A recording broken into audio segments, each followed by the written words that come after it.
It's Enrico Pallazzo! Utah, give me 2. Pallazzo! Hey, hello, and welcome everyone to a very special Pallazzo live stream. Why is it special? Well, let me tell you, I've got the Dingers. Dingers Union Show. They're on hiatus. I'm not going to say it's over because I don't think everything, but the most famous fantasy baseball podcast ever in the history. Oh my goodness. Is Ty Childs down below. Hey Ty, how you doing, man? Thank you for being here. Good, boys. Thanks for having me. And of course, the famous, the infamous Robbie Baseball from the Murder Room. How's it going, Robbie? Lovely to be with you, Britton, and to see Ty 2 days in a row. Y'all are in leagues together, still bound by your love and competition of fantasy baseball. But before we get into that, I got to play this. This is Dingers. Way more than fantasy baseball. We keep it real when we talk and knock it straight out the park. Let's see the stats. What's the average draft position? What kind of plays you making? Check the wins above replacement. Check the lineups and the points. This I gotta see. What's your path to victory? Are they aiming for a dynasty? Get points going head to head. Please don't do me no favors. We're always watching waivers. Ain't no minor league. This is major. Yeah, Dingers. Let's go. Dingers, let's go. How'd y'all get that little piece of we're talking beauties and busts today for catchers, but that's a beauty of a clip. Ty, where'd you get that thing? That's the best $25 I've ever spent on Fiverr. That guy that did that one, I wish I had his name handy to give him a shout out, because he did it in first. Like, I gave him no edits. I was like, everything's perfect. He did it exactly the way I wanted it, and it was just incredible. So yeah, kudos for $25. Like, super value. And this was like before AI could do it, right? Yeah. Yeah, that when I hear the Dingers intro music, I get so excited. Kind of like when I'm flipping channels and I flip past HBO and the Sopranos intro is playing, whatever the name of that song is. I just call it the Sopranos song. But because it's the same intro music to every episode of the Sopranos. So Dingers, just like the Sopranos. Are you the boss, Robbie, or was Ty the boss in the Dingers family? Well, I mean, his name is Tourney Boss, so I couldn't dare say that it was anyone but Ty. So I was merely an unpaid employee. I'll drop the PR spin on you here. We were a flat organization, equal headings at the top. We operated in unison. There you go. Well, I loved it. I actually went back and listened to a couple episodes for old time's sake, not to get too fanboy, because everybody loves a good fanboy, but not to get too fanboy on you. But I'm glad you're back. And so today, in honor of this reunion of the best fantasy baseball minds north of the border, the Great White North, Strange Brew, Shoresy, all the great things that come out of Canada, we're talking catchers. And if there's a way that what a clip we jumped off. It's Robbie's favorite subject, talk about catchers.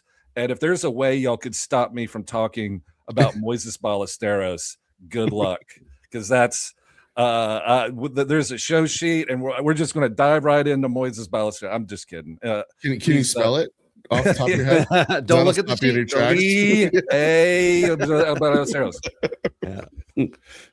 Yeah, I mean, I think the catcher topic is such a fun one. Rob and I have had fun with this one for the better part of a decade. It feels like at this point, and the funny part is it's actually pretty strong position right now. Whereas when we used to crap on it for a long time, it was really, really, really terrible.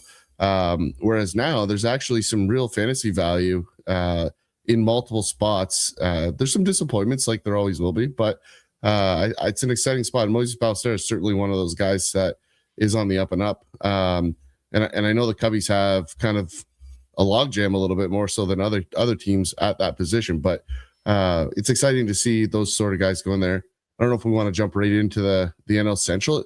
It's probably the first time any show's ever started with the NL Central. Hey, but before we do that, guys, we have to give thanks to the catcher revolution from Cal Raleigh, who finished second in MVP voting, should have finished first, but he finished second because, of course, New York, East Coast bias. But yeah, shout out Cal Raleigh. He's leading the charge of super fantasy importance with the catcher position. Robbie, has Cal Raleigh changed your contempt for the catcher position? So he has not, but people like Harry Ford who were behind him that have promise have, because it used to just be you had a guy or you had a platoony type thing, you know, like the one guy would be the specialized catcher we had in Toronto with Dickey and what's his nuts that was his catcher. And then it trailed off into other things. And this was also initially when we're talking about the disdain for the catcher position in fantasy was when you had to do two catchers in like the NFBC leagues and you genuinely didn't have the depth to the point you're rostering somebody who effectively hurts your average every week. And depending on all the leagues you play in, stats, if you count negative stats, like the guys that just strike out too much, and if you're lucky, they'll get 20 home runs to level off, but a 220 average, you know, the JPR and CBs of the world, things like that, where you want them to, of course, be better, but you know how difficult that job is in actual baseball. But now without specific DHs getting $8 and $10 and $12 million contracts, we're starting to see some of these younger catchers who can't legitimately catch or frame or however you want to say it. They can't manage the game. They're getting pushed off to first. They're DHing. They're doing other things and staying in the game. Whereas before it was just Evan Gattis, right? He moved off.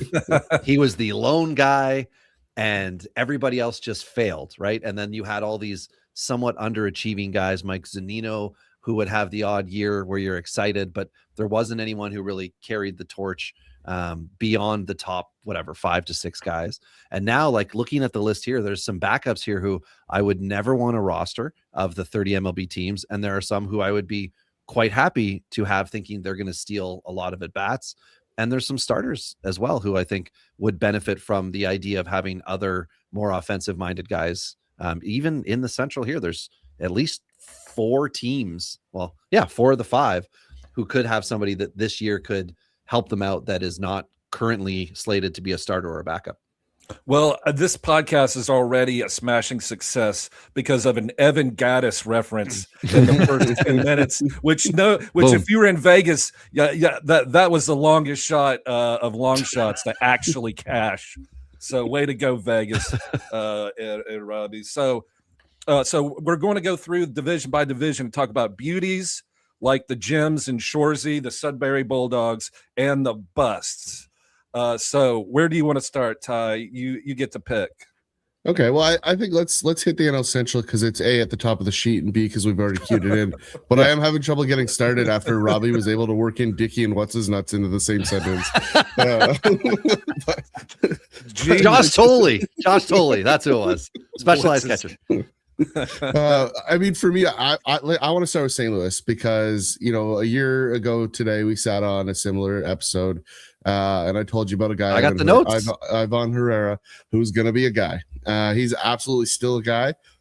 Now he's slowly shifting out of the catcher title, which I think this time next year he may be done with the catcher position.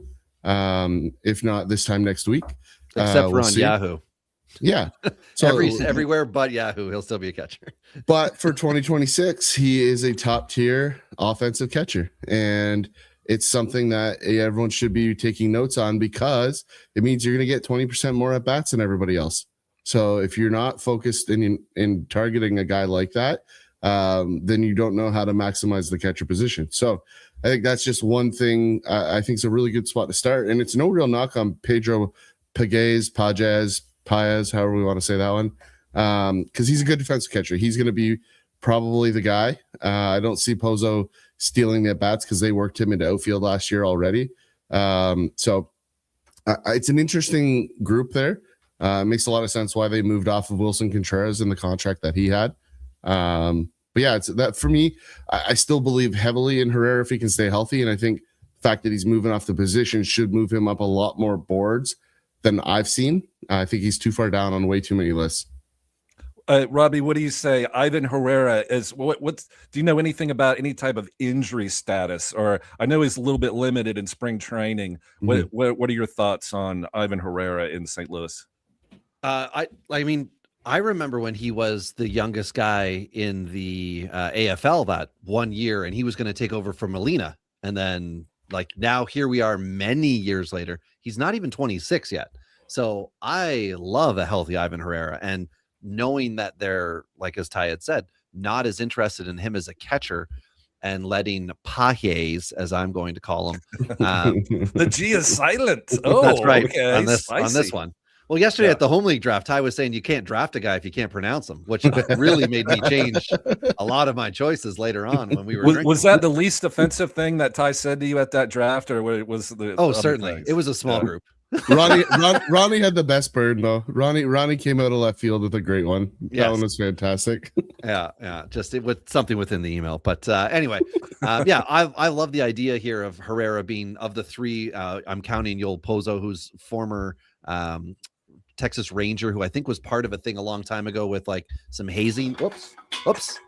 Sorry, that's the sound of a bunch of empty beer cans falling. Pozo, Welcome to Dingers. Is yeah, back. exactly. Yeah. So Pozo, it does have offensive ability as well. So I think Herrera's just going to be the regular, put him in at DH and let him go. And ideally, as we all want, right, 20 starts at catcher so they can carry it over, but nothing to the point of him getting hurt. And if he is coming into the year, I feel like he could be amongst many other teams where they're just being cautious. Let's hope, right? Maybe he showed up with a little bumper bruise or something early in camp happened, and they're like, we're not going to rush it. We're playing you into September, where I don't know what the Cardinals are legitimately thinking this year. This division isn't necessarily up for grabs. I think it's the Brewers, but And it should be noted they're hitting them in the 2 and the 3 spot in spring. He did catch a game last week. I think he caught today. So I think there's progress in the injury category. I think they were just going a little slow with him because of the injury last year and wanted to make sure he was there when it mattered. I just want to give a quick shout out to people in the chat. Hello, Uncle Ted, pointing out how bad Sal Perez was at catching during the WBC. The Venezuelan team won the league, and that was very exciting. So I enjoyed watching the WBC. I'm sure you guys did too. I also want to shout out Jordan. What's up? We're talking catchers today, and we're about to talk about the Chicago Cubs. We're stamping Ivan Herrera beauty. Is that? yes, sorry. Yeah, definitely. All And right. the other two are not worthy of, in between or stamps. bust or No tramp stamps on that back. No tattoos in Vegas at 4 a.m. I hear that. That's right. And I am going to be keeping track of this so that if we are to repeat this or just review it at the end of the year, we can look back and see just how many mistakes Ty made. I like that. Ty just came out with haymakers. Like, remember this guy that I pointed out last year? That was the most successful person ever. I love it. I That's why assume wanted that's to why he was start at the with top of the list. I assume that's why it was the first line. It's a Set you downhill up. from here. Yeah, set you up. All right, so the Chicago Cubs. I love Wrigley Field. I love going to Chicago. It's a 1-hour flight from Nashville. You can't beat that. So, but I'm not going to see Carson Kelly. I'm definitely not going to see Miguel Amaya. Boring. I want to see Moises Ballesteros. What do you say, Ty? I'm here for Ballesteros as well. I mean, I think Carson Kelly is still, he's this decade's Mitch Garver. Just kind of like the back half of his career is going to be, full of power and some value if you need him later in a draft or somebody gets hurt. I think he's a really good asset. I don't like attacking him early in any format unless it's a super deep league that you need 2 catchers in. But I think it's a really interesting dynamic where you have the young superstar that's coming. He's on the cusp. He's probably ready, and he's going to get the right scenario where he doesn't need to go out there and start every day. He doesn't carry the weight of the pitching staff, all that good stuff. I think it's a really nice setup for him. If you're in a redraft, I don't love reaching for Ballesteros though, just because of that, right? Because they're not going to give him a full slate. He's going to slot into some DH, obviously, as we get going. but I just think you're going to have ebbs and flows that a 22-year-old's going to have. And I think it's too easy for him to be off the lineup card more than some of the other options that are going to be able to give you same production. So that's kind of my take. Next year, different story altogether. But I think for this year, I'm still a little tepid on the value for this year. Robbie, true or false? Moises Ballesteros is the next Kyle Schwarber. True or false? And the answer is true. But go ahead and give your take on that one. Yeah, I mean, I'm seeing here Uncle Ted saying he's a UT only. Now that might be in certain leagues. I know in Yahoo he is a catcher because that's how I drafted him yesterday. And I was excited to see everybody else pass him by. But I think he could 100% become a big power bat. My hope, unlike Schwarber, my hope is that the Cubs work really hard to keep him a catcher rather than like let him drift off to whatever it may be, left fields, first base, just DHing. Keep him a baseball player. He's 22 years old, right? You've got Amaya, who's 27, who once upon a time was the future captain of the club, and injuries and whatever happened, that didn't work out. And Carson Kelly, who's 31, which is still perfectly fine for multiple years of MLB catching ahead. So this 3-man army needs to work out enough playing time for Ballesteros to chisel some at bats as a catcher instead of, whatever other position they're going to have him with. And I'm hoping that that's going to happen. My fear is, of course, for everybody out there in Dynasty that they won't. And then he's going to become almost a liability until he is until he is a Schwarber, a legit power guy with 120 RBI potential and 30 plus bombs and limiting some strikeouts and things. But I love Ballesteros for this year. I just think it's going to be a slow burn. And if you are in a league where he is UT only, he is far less valuable to you unless you have multiple UTs or whatever happens. But I'm loving him as a catcher in the Yahoo league I've got him in. So, well, I'm raining on my Moises Ballesteros parade with a little bit of logic. Which I apologize. Yeah. Common sense and logic. I'm not sure. I thought this was Dingers. Are we beautying him though? We're beautying him, and we don't care about Amaya or Kelly, right? Yes. I think. Yeah. Sorry. Go ahead. No, I'm definitely. He's a beauty for me. If you look at his minor league track record, it's all success.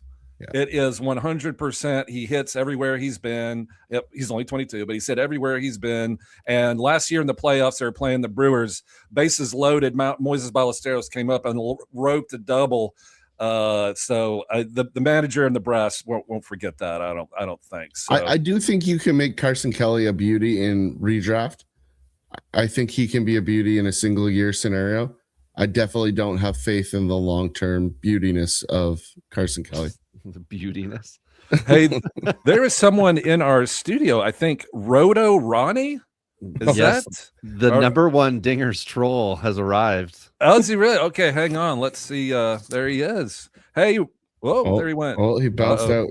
Did he leave altogether? Did you bring him on just to cut him out? Is that the best? No, that was ruthless, dude. That's an ITL thing, but I love it. Okay, welcome back in, Ronnie. It's like I never left. Roto Ronnie, welcome to the Pallazzo live stream of the very special reunion of the Dingers. You were introduced as the biggest Dingers troll ever. Is that accurate? Do you dispute that? I do not dispute that. I forgot to wear my shirt today, my Dingers troll shirt, but I drafted with these two dummies yesterday, so I wore to that in person. Well, he also had to ask about what strikeouts were. I probably should look at the settings. That's like my biggest.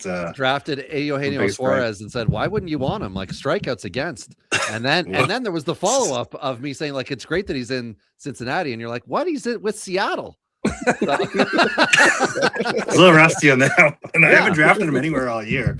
So all that means is that you're going to win the league. That's all that means. Yeah. So no seeing some of the other teams, I'm quite confident in that league.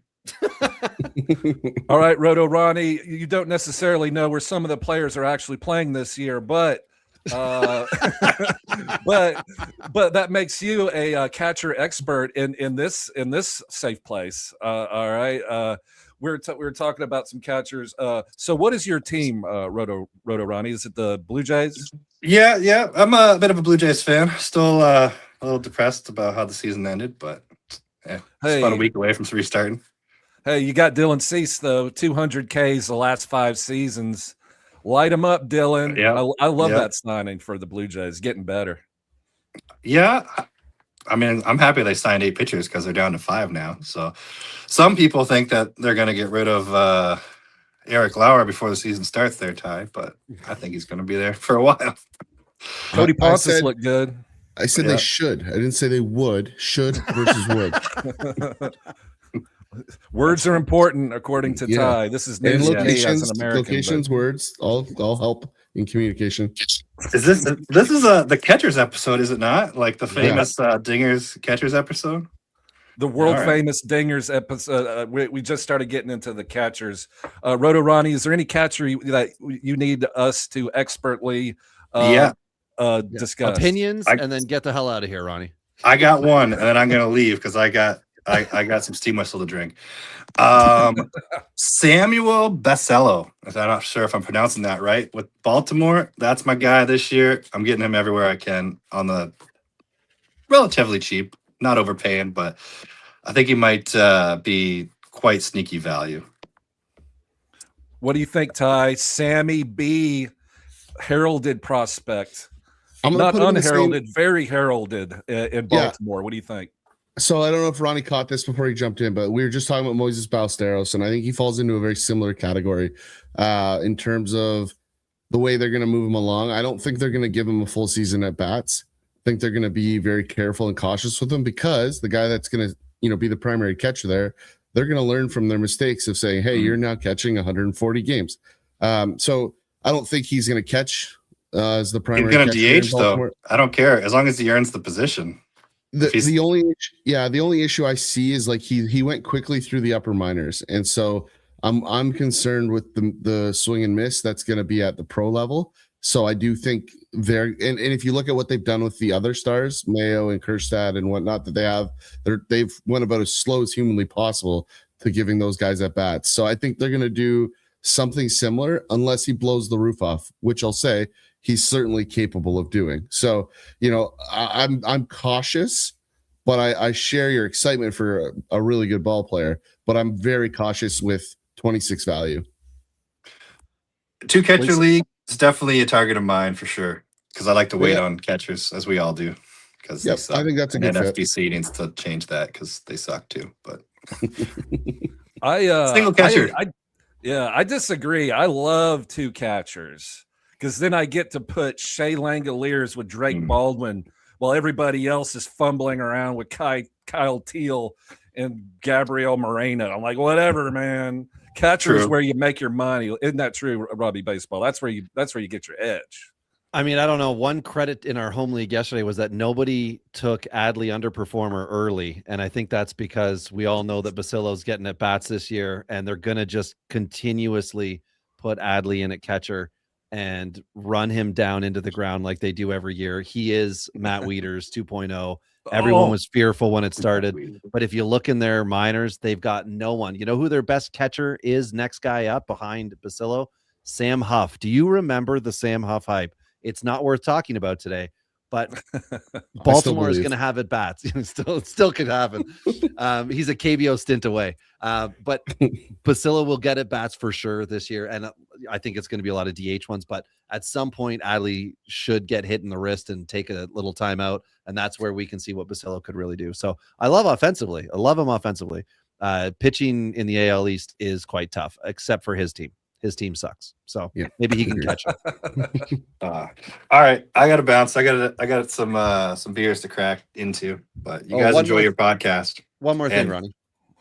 There we go. Okay. All gone. All right. Let's get into Milwaukee real quick, guys. Hang on. Our 10 minutes.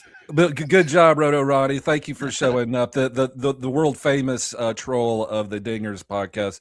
But before we go, if anyone thinks I'm going to let a Naylor joke slip by without me doing it is wrong. Naylor, I barely know her. Thank you for that, Uncle Ted. I appreciate you. But on to Milwaukee. All right. half Yeah. the Contreras is family is there. So I think he's a this was, beauty. he's hard not to make a beauty, but I'm still fading him. I was fading him last year as the number one catcher. I'm fading him again as he goes down the board. I just think there's going to be some inconsistency in the game. Like we saw the front half of last season was what I kind of was worried about. The back half was kind of put together. I think we're going to see, a similar, scenario. And I think, Quero has a real chance to steal the bats from him this year. As crazy as that sounds, he's a really good guy that nobody's really talking about coming like now. He's just off the radar because you've got Sanchez there. So I think there's going to be a real crunch. And I think to Robbie's point about Rushman, like if Contreras goes down, like it might be one of those Tom Brady scenarios, right? Where, you have a good functional guy that's just replaced. Right. And so, it's an interesting scenario. Like I certainly wouldn't be afraid to draft him. Like if he fell down a board for me, I would draft him. I wouldn't say if somebody took him as the 3rd to 8th catcher, certainly not a bad pick.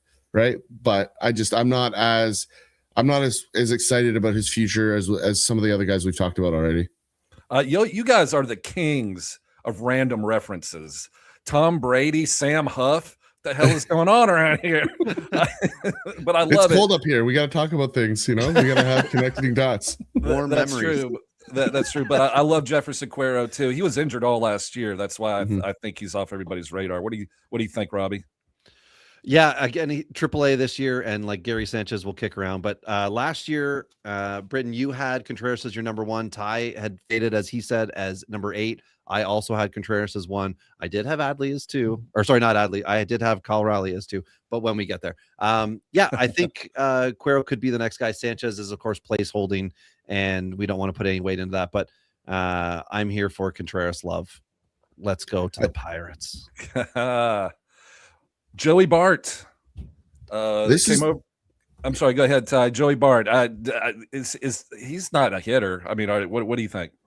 I mean, he's Evan Gaddis, right? Like he's a meat stick, right? Like it's just a matter of like getting in there and swinging hard. And if he runs into it, great. I mean, the issue the Pirates have is they don't really have a good defensive catcher, right? Like Joey Bart's probably their best defensive catcher, and he's not bad, but he's definitely not elite in any way. So that's their biggest issue is that you took a catcher first overall that doesn't really do anything particularly well. Right. And so that's an issue. Andy Rodriguez, for me, probably is the best hitter of the group. But I do think, he's certainly had some moments where he fell off the face of the earth as well. So like this group really scares me. I don't think there's like Andy's the only guy that really has beauty upside. I think the other guys are in between, and I would lean bust on Henry Davis at this point. Yeah, what do you say, Robbie? I mean, I think we got busts across the board, and it's because Andy, who, as Ty said, should be the switch hitting guy that gets the opportunity, is not going to start the year that way. So he's going to have to earn it. But for some reason, Pittsburgh likes them some Joey Bart, empty average, which is still only 250. So I don't like Pittsburgh in this catcher scenario, which once upon a time I thought was promising. I'm busting them all. One thing I want to add to that comment though, Robbie, so this is something you don't think about with a 29-year-old. Joey Bart really, for the first time in his career, took on a full workload last year, right? So when we look at like the sophomore slump that we talk about a lot in terms of hit dip, like he went through it at a really weird time in his career. And I think it's worth noting he should be better than last year. So again, that still doesn't make him great. I would expect improvement. Sure. Because he did, if you recall, start red hot last year. He was He very was good to start 285 the at year. bats. Last year. Yeah, he was. He just, in 25, he only had 250 at bats, and the year before was 285 last year, 253 the year before. That's all you're going to want from him because it's not excellent. So anyway, too much Pittsburgh time. Blech. Yeah, look, they don't need extra offense in Pittsburgh, obviously. I mean, I just want to say, like, they have don't be a surprised zona on Bart, though. Yeah, I want to go to the Pittsburgh PNC Park. Go to that. What do they call it? Permati Brothers sandwich. With the French fries on it. God, that sounds good. All right, Cincinnati is. Are you hungry, Britton? I'm starving. I'm so hungry. Or we go to Cincinnati for the chili, the Skyline chili. See, I could just talk. There you go. You guys just talk food catchers, for each I'll just stadium. talk food because I am at my all-time fattest in my life right now. So that's great. But Tyler Stevenson, Robbie, is he ever going to be good? He's never going to be good enough for what we want, and that's going to make him a bust. And then behind him is veteran catcher Trevino, and then they've got a really good prospect in A-ball, which doesn't matter for this year. So Cincinnati's a bust at catcher. And even if Stevenson is on a roll early, as Ty talked about with Bart last year, I don't think this is sustained, going to be a sustained thing through the year. I forget how long ago it was that Stevenson was good. I feel like it was 4 years ago. Like 21, 22 was his kind of peak fantasy. And since then, we've been waiting to get it stabilized, and it hasn't. So we've had a handful of injuries leading to that. I really thought he was going to bounce back last year. I put him higher on my list last year. I can't remember how high. Probably don't want to know how high. And, I still think he can hit. I don't know that he's going to maintain the at-bats because I think they value what Trevino brings a little bit as well. So I think the split time is just a foregone conclusion at this point. All right. We'll try to move it up a little more because this next division, let's go to the East, because there are actual hot prospects. The NL East, National League East, with my favorite catcher. But we'll talk about that in a minute. But first, Kyber Ruiz, or is it Keybear? I don't know. I apologize. Washington Nationals. Is anybody in on Kyber Ruiz this year? No. Hard pass. It's pass. fading fast, and that contract's looking worse for Washington. That's why they brought Harry Ford in. Yeah. All right. Harry Ford he's already been sent down to AAA, I believe. Yeah. All right. But keep an eye on him. What about the Atlanta Braves with top 3 fantasy catcher at the end of this year, Drake Baldwin, batting second, lefty batting second for the Braves? Why is he not going to be the best young catcher in this league? Nothing stopping him. He totally could be. Yeah, he's real good. Yeah, we can beauty him. Yeah, absolutely. 100%. Well, in the situation, there's really good for him because he's going to still be the catcher of the future, but he's also got 2 very good defensive catchers there with him. So I think it'll be very interesting to see when Atlanta decides to trade one of Jonah Heim or Sean Murphy. I think there's many teams that would be happy to take on the Sean Murphy contract to get a defensive catcher like that. So I think it's just a matter of time. I do think it hurts his value a little bit when he takes on that full-time spot because last year he got platooned just a little bit. And I think that's something maybe to keep an eye on as he gets more full-time at bats, like what that split looks like, just because he wasn't exposed to it fully last year. Some people might say that Agustin Ramirez is even more exciting than Drake Baldwin. Still others say Francisco Alvarez, but what does Robbie say? Francisco Alvarez, you in or out?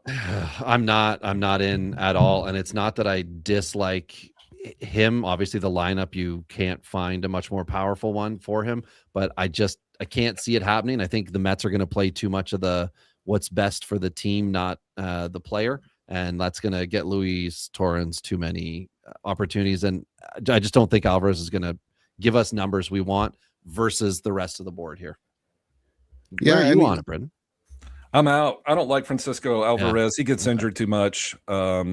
So I think he's good when he plays, but he's just like, I think he's currently injured, or maybe it's nothing. Maybe it's not a big deal, but yeah, it's just too many injuries for me. What about you, Ty?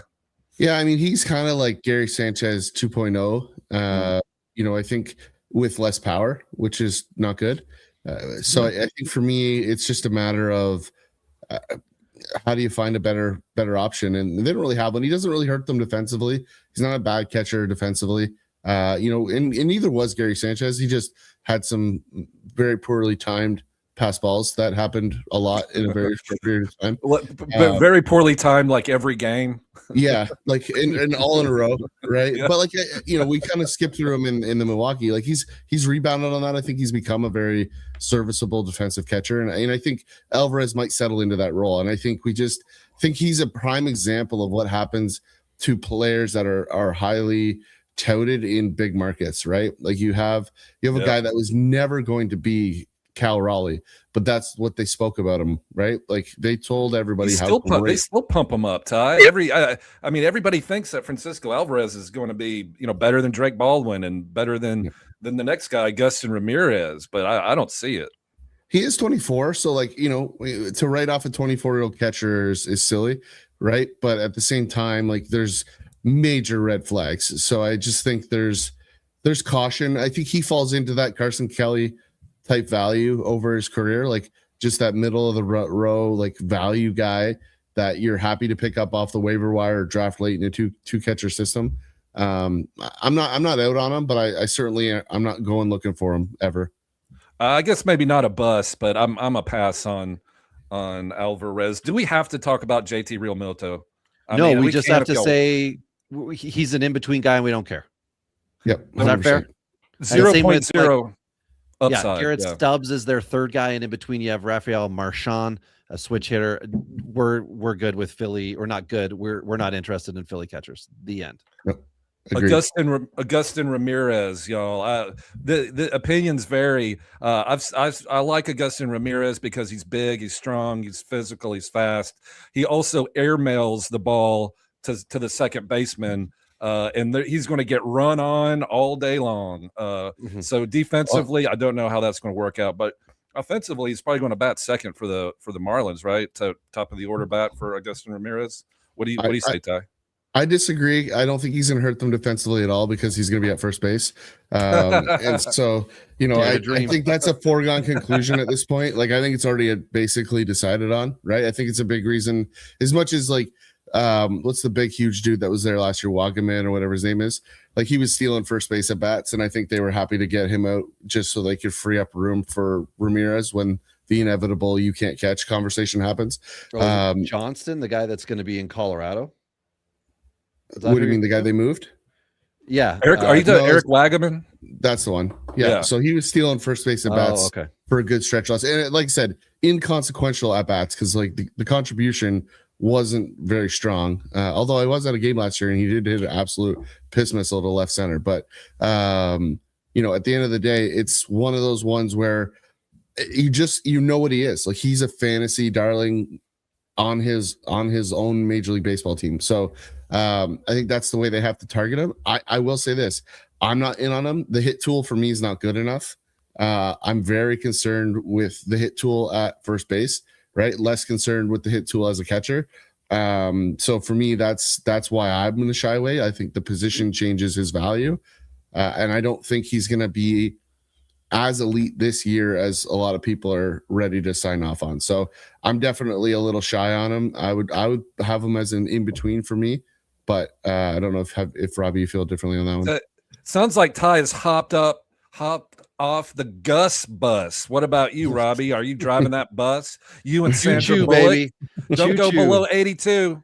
I love the idea of Augustin Ramirez as a catcher in 2026 because his inability to play the position will allow Joe Mack to come up, as Ben has talked about with me on the Prospect Show. And Joe Mack is a legit catcher, a 23-year-old from the left-hand side, which they currently have 26-year-old Liam Hicks, Rule 5 found gold from last year. Yep. Also Canadian. Yeah, there. Uncle Ted says Liam Hicks the catcher. That's until Joe Mack comes up and does it, and then I'm concerned about Liam Hicks, who of course has options as a Rule 5 pick, and Ramirez or Christopher Morel. The Fisher Cats hat just right here. It's just a little dirty. Anyway, I love this for Miami. There's the potential for offense, but I think they really want to concentrate as well on their pitchers being good, and they're going to need somebody like Mack and Hicks to be that back-to-back. It's just going to be the only lefty in MLB if they officially remove Ramirez from catching, so I don't know that they want to do that. Also, a 23, 24, and 26-year-old trio is found money financially for a team who already won't spend it. So that's good news for Miami. You might want to keep them all, but I don't know that we're going to see top 10 Augusto Ramirez catcher in 27 if he's not doing it, but I think we will this year. All right. So moving on to let's talk about a real team, guys. Let's talk about Colorado. Yeah, let's talk about the Colorado Rockies in the NL West. If there's any player, any catcher that's going to hit more home runs than Kyle Raleigh, it's Hunter Goodman. What do you say, Kyle? Ty, is that true? I'd like to introduce Shea Langoliers to that conversation, but great point. I do like the thought. You know, and I do think Goodman is an absolute beauty. I mean, obviously playing in Colorado is a bump, but I mean, that team is, for me, is a really exciting team. Like, I think there's a lot that could happen this year from an offensive perspective. Now, if we're expecting them to run out Cy Young award winners, that ain't happening. But I do think offensively, the Rockies are actually a fairly respectable team. They just can't stop people from scoring. So everyone assumes they're horrible. Like, I got zero issues stacking my team with Rockies heading into the next couple of years here. But Goodman is certainly probably the best at this moment in time polished hitter on that roster. So he's a beauty for me. Hey, Robbie, the Colorado Rockies is your favorite team. You Allegedly. love their players. You love their farm system. I love their owner and how they operate. Yes, continue. You love purple. I love purple. And I assume you love the Colorado's official mascot. Do you know who that is? He's the best mascot in pro sports. Dinger. Yes. I am like the Schrader's wife in Breaking Bad with the love of purple, although it's never mentioned on the show, but I am rewatching and we cannot get over. She's got a Volkswagen Beetle, but it's blue. Makes no sense. Anyway, Hunter Goodman, excellent catcher, top 10, possibly top 5 for the year. He'll be in that, thing for the next 6-7 years. As long as he's a Rocky, he'll be consistently in it. If he goes to another park, I think he's a damn good player regardless. Braxton Fulford, who is organizational depth now somehow backup catching, is interesting. They've done this a few times with random guys. If you will recall, once upon a time, they had a very highly touted catching prospect and he washed out, and then they had another, and then they had another, and Hunter Goodman has been the one that has stuck. So that's great. But there are no backup options for him. What is it? Truth or fiction? Rockies is Robbie's new favorite team after. So I bailed on Seattle because Sam is a true fan of the Mariners, and I can't compete with his fandom, also his locale. So I moved to a different Western home for myself, but I love how Dipoto operates. So that's for anybody who's wondering why I'm off topic. Hop on the YouTubes and follow us there because that's where you get the real information. But Goodman's great. Look at that pro move by Robbie. And you know what? Baseball. You know what, guys? There's even a Discord. There's a Discord, and it's a relatively bully-free zone for most people. So I think you should. Robbie's the only bully in there. And he barely got bullied. I got bullied last year, and I left. So anyway, Hunter Goodman, we're all in. How can you not be, right? He's Colorado automatic, but they don't have anybody beyond him. So if there's a wrist injury, if there's anything that could nag at him, it's going to really affect more runs and RBIs, which, as Ty mentioned, their lineup is decent. It's really going to come down to like some solid Goodman off days with Fulford doing his thing to allow Goodman to be good all year. Yep. All right, let's talk about the team everybody hates. Hunter Goodman, University of Memphis. Shout out Tigers. Go Tigers. Hunter Goodman. We all think he's a beauty. No. Will Smith for the Dodgers, consistent track record, going to hit 20 home runs. Yeah. Not a whole lot to say about that, right, guys? Yeah, solid player. What about Dalton Rushing? Is anybody in on Dalton Rushing? I'm not, but I'd love to be. I don't know how they're going to do it because they have so many other options that they can DH that I don't know that we're going to see 400 at bats. So that's not fantasy relevant. Nope. What do you think? I agree. I think he's just going to be stalled out. I think it's, we've seen it with players over time where they're in the wrong position with the wrong organization, and if the organization doesn't do what's best for the player, they obviously do what's best for the organization. So I think he's going to fall into that category, and we might see him as a left fielder this year. Like, the Dodgers are an injury away in the outfield from needing some depth out there. So I do think that's an interesting scenario. But I agree with Robbie. I think the bats are going to be limited. Here, listen to this hot take. I think without a doubt, Will Smith is the most valuable player on the Dodgers, which is crazy with Ohtani. But I'm saying if Will Smith gets injured and is out for the year, Dalton rushing, catcher one, handling all those pitchers for the Dodgers. If Will Smith gets injured, then that might be the reason why the Dodgers aren't what they usually are this year. I'm pretty sure Ohtani can catch, so I think he could pitch to himself, and I think they'll be okay. But that's an excellent observation that perhaps he is the unsung hero of that team and has gone. He's been the stable guy behind catching everybody. The 90 different starters they throw out every year. So right. Roki Sasaki isn't going to throw to a catcher anyway. He don't. Oh my God. San Diego. This just looks like all a bunch of garbage. What do y'all think? I mean, please give Luis Campusano 300 at bats to see what he is, because it has been a rough 20 go pounds the of last marijuana. 9 years. But since he was 19, he's been up and coming, and they've already got the next disappointing version in Ethan Salas down in AA, crushing every dynasty guy out there. Like, you want nothing to do with Salas. If you've got him, you can't trade him. He's not worth anything. Campusano had the same thing minus the high initial value, and San Diego just didn't want to let him catch. But they kind of, with Freddie Furman, the other dude, I don't know how he doesn't get 100 at bats the first 2 months of the year to see what he really is. Not that he's going to smoke it, but he's a quad A player if he's not a legit guy. So I'm going to take a chance and say that I think he's going to be a boom guy, and we're going to be excited in a year. But, don't quote me when I'm wrong. Freddie is the boom guy? No, I'm saying that Campusano is going to be a boom that we'll be talking about. He's a beauty for me. A beauty, I should say. That's a stretch. I don't like the beauty call. For me, I was a Campusano fan for a long time. But he lost me. He made very little improvement. His decisions are awful. And not at AAA. Well, yeah, there's a lot of guys that have been good at AAA. Right. Yeah, I think he and Abraham Toro. Okay, guys. Yeah. So for me, like I much like you, I have a West Coast team. The Padres are my West Coast team. So after everyone goes to bed at my house and the Blue Jays game is done, just happens to be the exact same time the Padres start. So I tend to watch those games a lot. So I got to watch a lot of Campusano. I've seen Furman since he got there. I think Furman's an underappreciated guy. Is he going to light up the scoreboard? No. But I think he's going to deliver small things like runs and RBIs without the power because of his slappiness. So I just if you're looking for runs and RBIs, he's not the worst depth guy in deeper leagues. Campusano, I'm fully out on, bust. So we can leave him as an in-between or whatever, but I'm out just on the hit decisions more than anything else. Hey, you got to give Campusano a break, though, man. San Diego is real close to the Mexican border, and as we know, he has business interests across the border that he has to worry about. Allegedly. So it just can't all be catching, if you hear what I'm saying. Do you have any interest in him, Britton? In any of the San Diego guys? 0.0. Yeah. 0.0. Yeah, I'm busting those guys.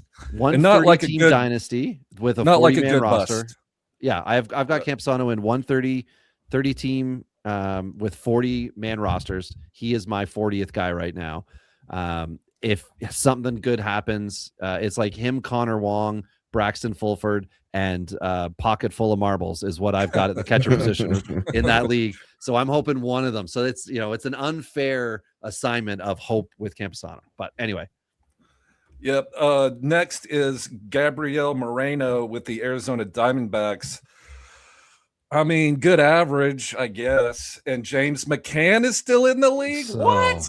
Remember that deal he signed with the Mets? Was it the Mets was a 4-year deal? Somebody vaguely. Yeah. He had one good year, 2/3 of a good year, got a 4-year deal, and then ended up backing up Adley in Baltimore, but was quite bad at it. Terrible. But yeah, Moreno's kind of empty average to me. The only guy they got here is Adrian Del Castillo, who I still like, who I know I ranked as a top 10 dynasty catcher, last year when we did this, and he's injured. But he, to me, is their power, the only potential power they've got. And they've got a lot of veterans locked in other spots. For some reason, the corner infields are old guys that they may or may not have guys that could take it. Maybe Castillo becomes a first baseman. I don't know. I'm very concerned with production from the catcher position beyond average from Moreno. Yeah. What do you say, Ty? Do you like? I always liked ADC, but like you said, he's never healthy. And our troll, your favorite troll, is back. I like the Las Vegas A's too. I mean, currently they're the West Sacramento A's, but man, I love that team. We'll get to that in a minute. But what do you say, Ty? Do you like any of these Arizona dudes? No, not really. I think ADC has the splits. I'm a little concerned about that just from a fantasy value. I think he does more for a team off the bench, and I think he gets a little extra hype because of that. But for me, Moreno, his big thing when he was coming up with the Blue Jays was exit velocity, and we just haven't seen that translate, right? And so he didn't have the launch, and everyone was a little concerned about that in Toronto.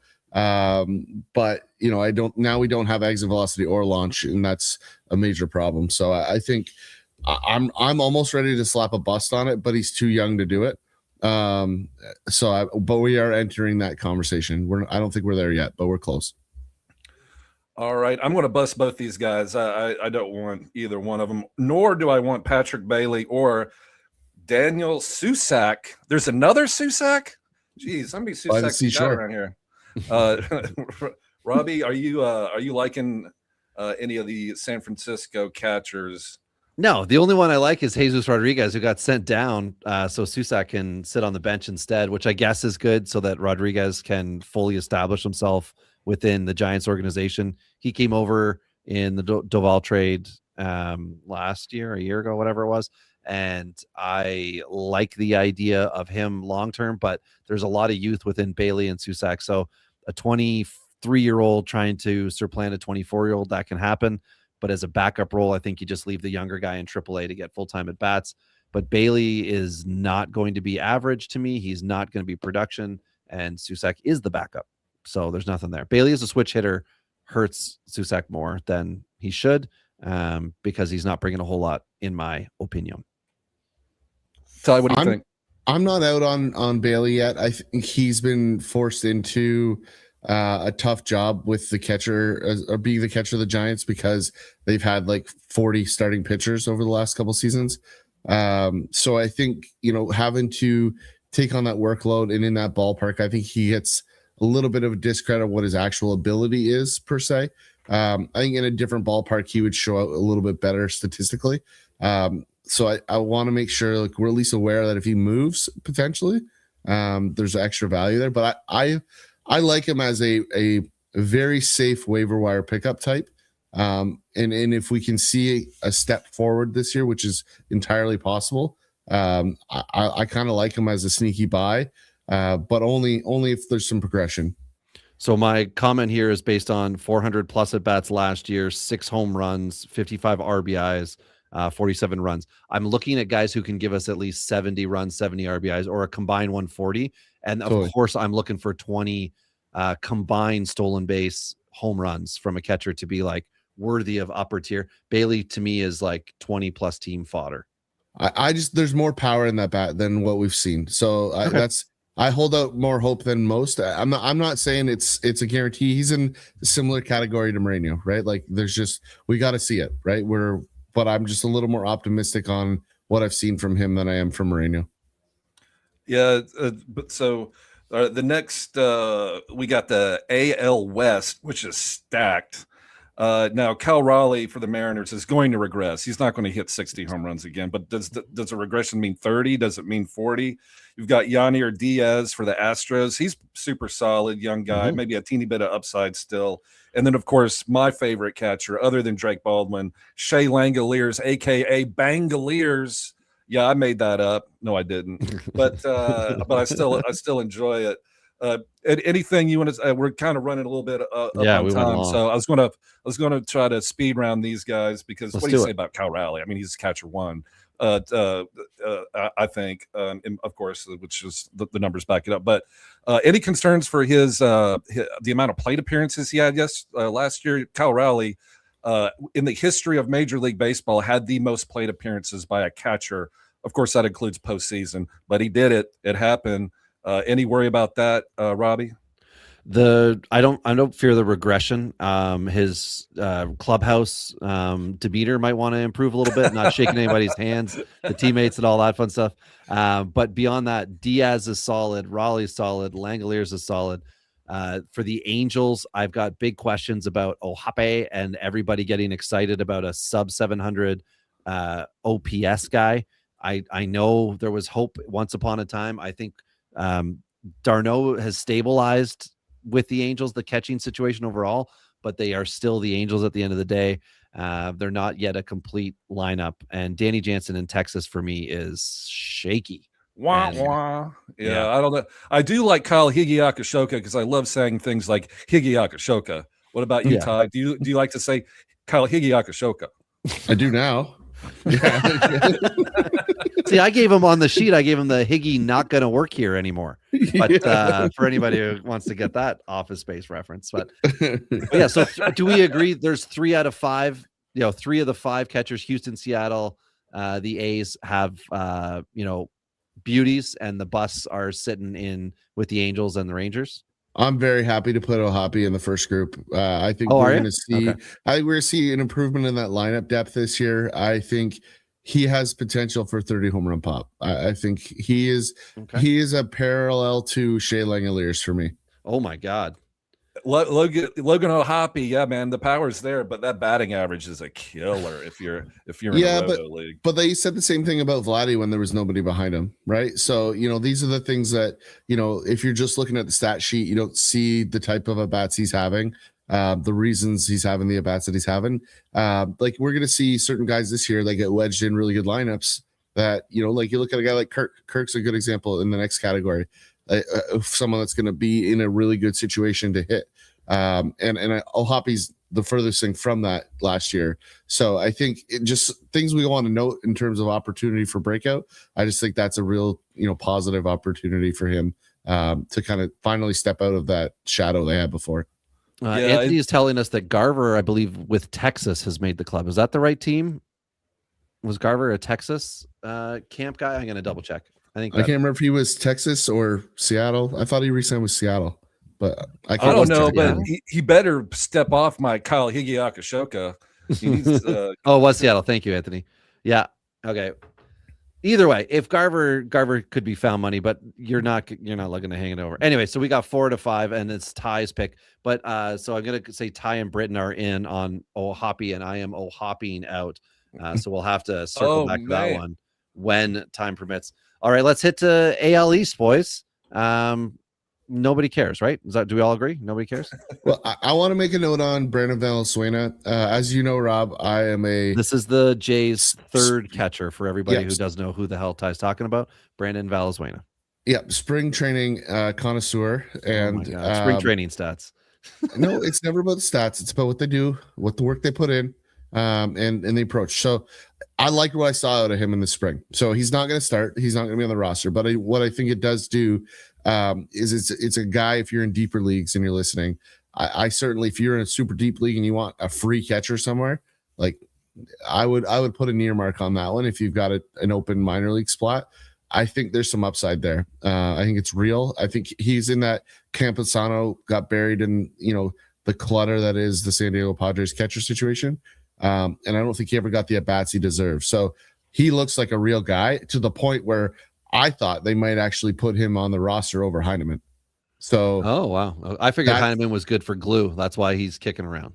I think he is, and I think that's why he's there. But I do think this will be the last year of Heineman in Toronto. And I do think, depending on how the season goes with Valenzuela, you might see Heineman get moved at some point later or sent down if he still has an option. I don't know that off the top of my head. And in case you're under a rock, Kirk is obviously their starter. Are we gonna beauty or bust him, or are we just leaving him as an in-between guy? I can't believe a Toronto Blue Jay fan would even consider busting Alejandro Kirk after his postseason run. You ought to be ashamed of give me your Maple owner card. That you can't talk bad about Alejandro. You mean my health card, Britton? You want my government issued health card? Yeah, that's right. What, healthcare for everyone? That's overrated. Definitely, yeah. But I'm just saying, I don't think Kirk's going to like overachieve. We're not going to be like, oh wow, he had an excellent year. He's going to do 27. Right? Yeah. I just think he's going to do what he's done. That body is not set for breaking out. I think this will be the first. I think if we'll see a little power bump this year. I think that's what I think we'll see with him. I think he's about as safe a fantasy catcher as you can find, right? Like he's going to be right in the middle. You know exactly what you're going to get. Like I don't think he's quite on the level of Will Smith, but I think same category of player, right? Just something you can rely on. He has really, really good at bats and very predictable. Ben Rice was one of the best hitters to play, other than not named Aaron Judge, for the Yankees last year. And if you look at his StatCast page, it's all red. Like it wasn't a fluke or anything like that. But he may do a little DH, may do a little first base, may do a little catching. What's the deal with Ben Rice in New York, Ty? What do you think? I love Ben Rice. I think he's a fantastic offensive catcher. He's a terrible defensive catcher, partly because he doesn't get the reps. I don't know that it's entirely his fault or ability-wise, but like watching him down the stretch play against the Jays, like he looked like a liability.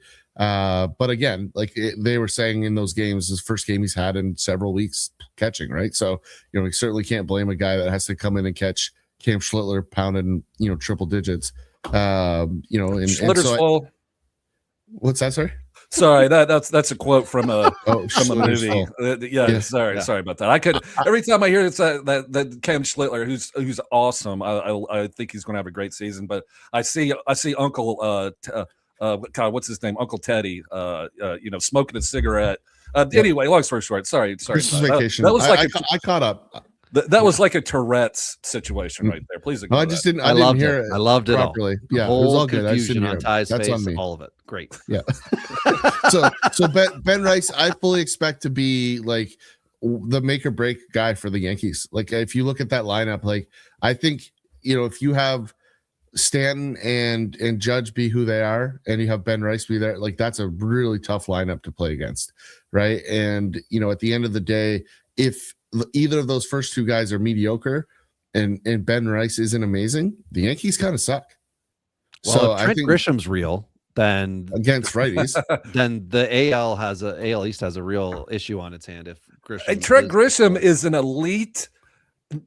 He will not chase and he will walk. I mean, Trent Grisham doesn't get zero credit, and I think it's because of his mustache. And that's because what I was gonna say. Yeah. him and Wells, which is awesome. And he hangs out in the locker room with like a white undershirt that's got stains all over it, and he looks like he runs like Mr. Jackson's auto body shop and transmission, like he fixes transmissions. So you're saying he dresses like I do? Okay. Yeah. When I'm not at work. That's 100%. What about Wells? Do we have, obviously he's the defensive catcher. Do we like the offense? Are people drafting him and they're going to be screwed here? I think he's an in-between guy. I have no expectation of top 15 performance from him. I would be surprised if we were there. The batting average is like O'Hoppe, man. It's just that 200 is a killer. Yep. Yeah. All right. Yeah, So we talk. I'm sorry. Go ahead. I'm out on Wells. Sorry, I just wanted to say I'm no go. Yeah. Yep. Rice, Beauty, Austin Wells, bust. Don't want anything to do with him. Adley, bust. He's not that far from two. Yeah, not that far from 20 home run seasons. But what do y'all think? He was supposed to change the game, guys, and he hasn't. And that is the tag that they put on him. And for some reason, they went slow with other guys, as Ty mentioned earlier, Mayo in particular, of not getting at bats. Kjerstad and Adley, they're like, go for it. And then they said, you know what? We're just not even going to bother supporting you with a veteran, a Travis d'Arnaud type. We'll get McCann out of here, and good luck to you, son. And it has not gone well. In my opinion, for an elite catcher to be able to be elite both sides of the ball, he has been underperforming offensively. And to the dismantling of Baltimore's 25 season, they just continued to let him go. And they would have been awesome to have brought in some legit dude to take 35% of the workload and to try to let him reset a bit. But he just continued to be fine, but not what we thought he was going to be. He was a 1-1 in fantasy drafts, first year player drafts, the year he was taken, guys. Like, he was the guy. Yeah. Well, and I mean, he's similar to Torkelson, right? In terms of hype and expectation from a fantasy perspective, right? Like, and I think it's a scenario where the power with an aluminum bat in college is overhyped, right? I mean, it's why, like, if you hear me, I talk about hit tool with a lot of these guys, right? Because if you look at a catcher position, they're all strong. Right, every single one of them. You don't be a professional catcher if you're not strong. So they can all hit home runs. It's a matter of whether they can hit the ball, period. And so, Adley is in a scenario where every time I watch him, it looks like he swings under the baseball. So I think he's just guilty of the launch angle era, and I think they just wrecked him. I think it's that simple. They told him to be something that they thought would work better or unlock him more than he was, and he was already great before that. So I just think he's a product of the system. Yeah, bust. But hey, at least Heston Kjerstad worked out. So the O's got that going for him. I'm crossing my fingers on Mayo being something still. It's possible. Hey, how's Connor Norby doing? Anybody heard of where he went? He's in Miami, isn't he? Yeah, he's the number 9 hitter. So Basillo, we talked about him earlier with Troll Rotorani. Are we saying he is a boom because we like his potential? We just don't know if it's fantasy boom because of at-bat concerns. That's kind of what you were saying. I think he's absolutely a beauty. Anybody that's saying he's not a beauty at this point is lying. I just think it's a matter of being cautious in 26. That's it. So I think just recognize, like, you got to be hyper aware of how many at-bats he's going to get, and you need to have a risk strategy to handle that. That's all. Yeah, he's a top 5 prospect, Sam Basillo for the O's. I'm beautying him then, guys. Yeah, I'm going to give him a beauty just on general principle. All right, so that leaves we can legitimately skip Tampa. Let's not. we are ignoring Tampa, and we are going Nick Fortes. It's Hunter Fettuccini, and there you go. So I do really like Cade Bodine in that system, though. Like, it's as a guy in dynasty stuff, like deeper, Cade Bodine is a guy. And there's Hunter, a Canadian there too. Yeah. Backup catcher. Yeah. Tampa Bay. If you look at that, other than Junior Caminero, who's a superstar, but that lineup is garbage for the Tampa Bay Rays. I like everybody. It resembles a lot of my dynasty rosters. Britton, I take offense to that. They will produce junk. Like you. Wait, like, remember when people used to say, "Oh, Tampa Bay is so smart. They traded for Gavin Lux." Well, so Why? Things have changed in the front office. Let's just say that you traded for Gavin Lux. Shame on you doing that to the people of Tampa Bay. He also shrunk 3 inches from his height from last year somehow. Yeah. So the last one here. Oh yeah, I saw that. I'm like, how does that happen? Like, I guess being in Cincinnati, I don't know what's in the water. I need to know what both your opinions are here. Boston. So Narvaez was horrible the second half of last year. Wong, horrible the whole year. Started the year with an injury. Obviously, didn't get it back. I have this thought that Mickey Gasper, who had some time with the Twins, who hits really well for average, could slide in just like Narvaez did. Mind you, he's 3 years older. He's a switch hitter. I think if both Narvaez and Wong are very poor offensively and Boston is not clicking and they need something from that catcher position, Gasper might be the most logical option for end of season offense from them, which is really scary considering they think they're a competitive team. But do you think that Narvaez has it? Like, it was just a weird thing end of season? Do you think Wong could be back? What's up? I want your opinions. I'm a Narvaez guy. I think he's been dumped on a little more. Again, we've talked about it a couple times already today in terms of like the ebb and flow of the start of a career and taking on serious workload, and it's especially highlighted at the catcher position. So I think he's going to be fine. I don't love him as my number 1 catcher in any situation, but I do think he's going to be more of what you saw in the first half, not the guy you saw in the second half. I would lean that way. So that would be an middle of the road guy, nothing special. That's what I think. Yeah. Britton, where are you? Totally agree. The exact same thing. Connor Wong got hurt, and when he was hurt, Carlos Narvaez went on a hot streak, and that's what happened. Took his job. Literally took his job. C1. He's not special. I can't imagine. I mean, unless you're in a very deep league. But Mickey Gasper is really interesting. That's not crazy, Robbie. That's not crazy. He DH'd for the Twins for a stretch last year. So somebody surprisingly, yeah, it was weird. I remember betting on him, like get over a hit for plus 180. Oh yeah, I was like, hell yeah, Mickey Gasper. So, but as far as Narvaez, Wong, I'm busting those. I don't want those guys. Okay. Edgar. I love people named Edgar. I just think that's solid. All right, if you're named Edgar, like you're just going to be good at whatever it is you choose to do in life. Edgar Cuero, is he going to be any good as the catcher while Kyle Teal is out for the White Sox? That's a tough one. I mean, he's in that Augustin Ramirez, but with less power category, right? Like he's a defensive guy that they don't love. So I mean, they don't really have a choice. Like they're not going to run Corey Lee out there over Edgar Cuero. That's not happening. Whoa. Former #1 Houston Astro prospect Corey Leetai. Are you kidding me? There's Corey with a K, baby. That's right, Korey. It is Kyle Teal's position for offense to own, and during this injury, it is going to be Cuero not producing, and it's going to suck for them to start the year that way because they need hot starts from everybody who can hit, because there are a lot of guys who can't. So I don't know. I don't like any of this. I think Cuero can hit. I just don't think it's for power. Like I don't think he's in the Marino category. Like I think he's going to help that team because they've got an interesting lineup. They need him. I mean, yeah. I don't think they're as bad as we expect them to be.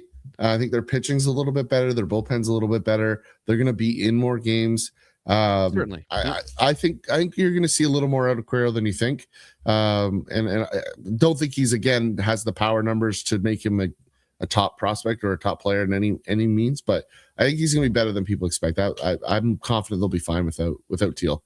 Hey, Mrs. Lee, first you name your son Corey, and on top of that, insult to injury, you make him spell it with a K.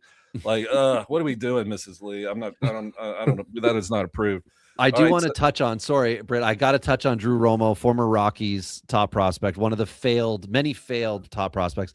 Was he DFA'd or released, or like what happened? 4 times. He spent the offseason just touring around. Like the Mets had him for a bit. Baltimore had him a time or two, and he ended up clearing with the White Sox. But he's only 24 and a switch hitter who, I don't know. I don't want to say that the White Sox can develop catchers, but the 3 guys that are ahead of him were once all prominent prospect catchers. I would love to see whoever can develop their catchers within their system do something for Romo so he's not dead. But this is not to say that he's coming up. This will be the only time I can talk about him. So there it is. Okay, let's talk about any of these other teams who have a better situation for health. If we don't talk about Carter Jensen, we're all in big trouble, apparently, in the fantasy baseball world. Ty, is the Carter Jensen. Look, I know the helium's for real. He came up, did really well. What do you think? Is he going to usurp Sal Perez? I think he's already done it. And I signaled that yesterday in our draft by selecting him as my one catcher. So I am a firm believer in Carter Jensen. The hit tool is fantastic. The power is real. And still developing, right? So I think you have a real deal guy. I do think there's some risk here still, like any 22-year-old catcher. But I think there's just some advanced hitting tools that all the other guys we've talked about so far lack. And so he might not have the same power upside that those guys already have, but he does have the other piece. And so I think he's the safest bet of the young guys to have a breakout year. But he does not have the 40 home run ceiling that the couple other guys we've talked about do. So I think that's a big one for me. We have a question that is very innuendo-y, if you ask me. Had to step away, but how do we feel about Reese McGuire's strokes this year? Huh? I don't know. What's he's talking about there? And I mean, y'all call Ronnie the troll. I say genius. It's a fine Oh, line. do not do that. Yeah, that is not. He's already printing a T-shirt that Speaking says. of strokes, you don't want to do that for Ronnie there, Britton. So on KC, Sal Perez move away, right? We already saw who was the last prospect that came up and tried to usurp Perez and ended up in left field. And MJ now, MJ Melendez. Melendez, baby. yeah, there we are. So that's not happening with Jensen. He's taken the role. And in AAA, KC has done this crazy thing of getting 3 former catchers of some level of note: Tyler Mahle, Jorge Alfaro, and what is it, Ed something Diaz. But they also have 2 really good catchers that are also behind them as prospects in Blake Mitchell and Ramon Ramirez. They might have the most catching talent across the board in Major League Baseball, like system wise at the moment. Yeah.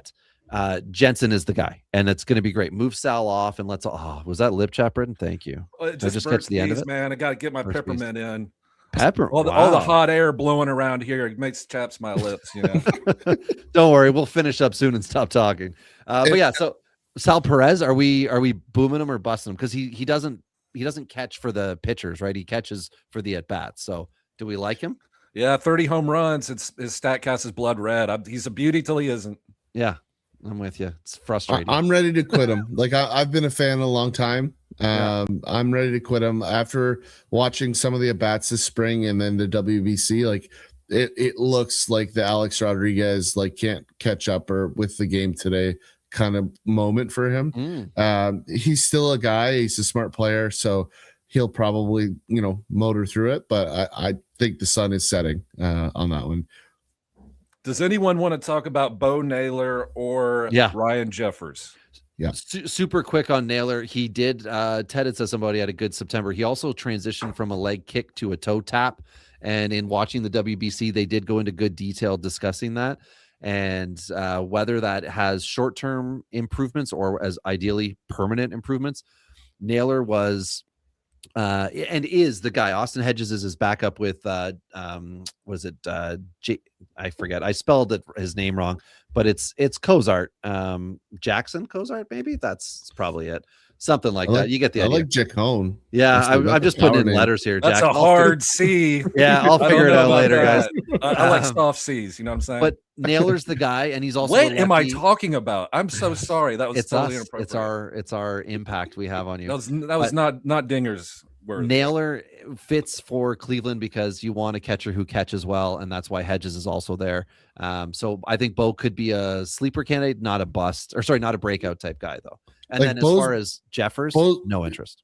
Bo's one of the only guys though that has 30 home run pop that nobody's talking about. Like there's real power in that stick. Like it's something that if you can get 3 years ago, right, was the last time he had like close to 20 in a season, something like that.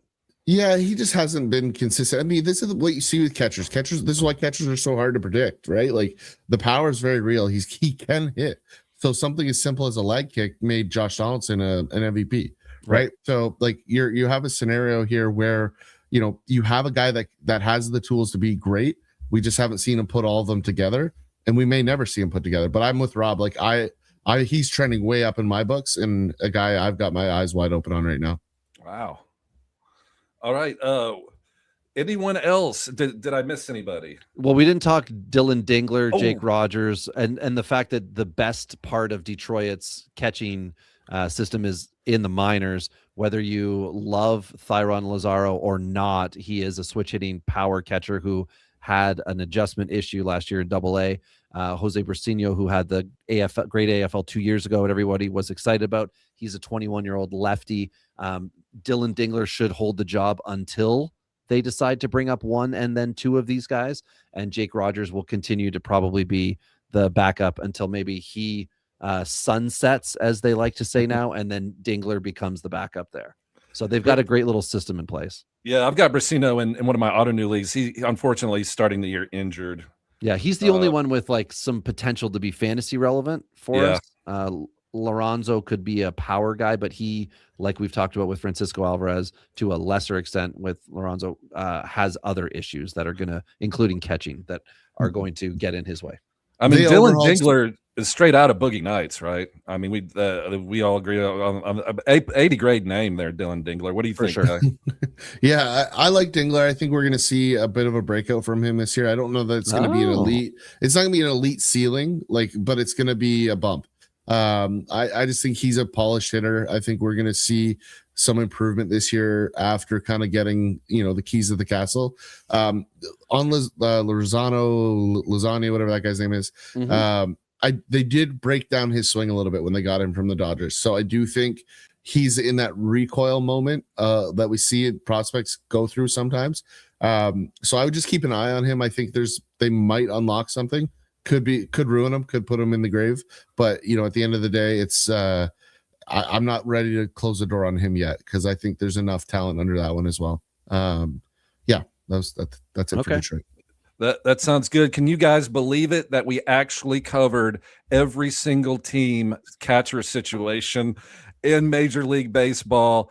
That it was awesome. I enjoyed it. Thank you so much, Ty, for your time. And I think it's only fitting that we end the podcast with a great question from a great man, one Ronnie Roto. Kirk looks like what an NPC character would in real life.